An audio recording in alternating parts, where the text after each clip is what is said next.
4 چیزیں ایسی ہیں جس شخص کے اندر پائی جائیں وہ خالص اور پکا منافق ہے۔ اذا تمنا خانہ، جب اس کے پاس امانت رکھی جائے خیانت کرے۔ تو منافق خائن ہوتا ہے، جب بھی امانت رکھی جائے وہ خیانت کرتا ہے۔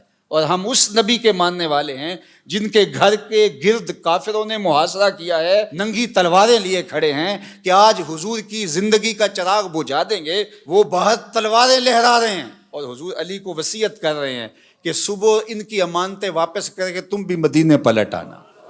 ہم اس نبی کے ماننے والے ہیں، تو کس طرح ہم امانت میں خیانت کر سکتے ہیں؟ اس شخص کا دین ہی نہیں ہے جس کے پاس امانت نہیں ہے۔ اور امانت صرف مال کی نہیں ہے، المجالس بالامانہ۔ اگر کسی مجلس میں کوئی ایسی بات ہوئی ہے تو وہ مجلس تک رہنی چاہیے، باہر اس کو مشتہر نہ کیا جائے، بلکہ تم سے کوئی شخص بات کرے اور بات کرتے ہوئے دائیں بائیں دیکھے تو اس کا مطلب یہ ہے کہ وہ ڈر رہا ہے کہ کوئی اور نہ سن لے، تو اس بات کو بھی آپ امانت کے طور پہ اپنے پاس رکھنے کے پابند ہیں، اس لیے کہ اس نے آپ پر اعتماد کیا اور اس نے آپ کو بتائی اور آپ نے اس کی تشہیر کر دی، تو پھر یہ بدترین صورتحال ہے۔ تو فرمایا مومن کی کیا شان ہے کہ وہ امانت دار ہوتا ہے، اور منافق کی پہلی علامت کیا بتائی؟ اذا تمنا خانہ، جب اس کے پاس امانت رکھی جائے تو وہ خیانت کرتا ہے۔ واذا حدث کذب، اور جب وہ بولتا ہے جھوٹ ہی بولتا ہے۔ مومن کا جھوٹ سے تعلق کیا؟ مومن تو سچ کا خوگر ہے، مومن کی زبان سے تو خیر پھوٹے گی، سچائی پھوٹے گی، جھوٹ کیسے پھوٹ سکتا ہے؟ اور ایک حدیث میں آیا، حضور نے فرمایا الا انبئکم باکبر الکبائر، میں تمہیں بڑے بڑے گناہوں کی خبر نہ دوں؟ جو بڑے گناہ ہیں ان میں بھی جو بڑے ہیں ان کی خبر نہ دوں؟ تو صحابہ نے کہا کیوں نہیں حضور، ارشاد فرمائیے۔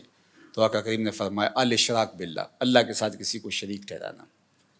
پھر ارشاد فرمایا وعقوق الوالدین، والدین کی نافرمانی کرنا، وجلس وکانا متکئا۔ تیسری چیز بیان کرنے کے لیے حضور ایسے ٹیک لگائے بیٹھے تھے، حضور نے ٹیک چھوڑ دی، بات کی اہمیت کو اور اجاگر کرنا تھا۔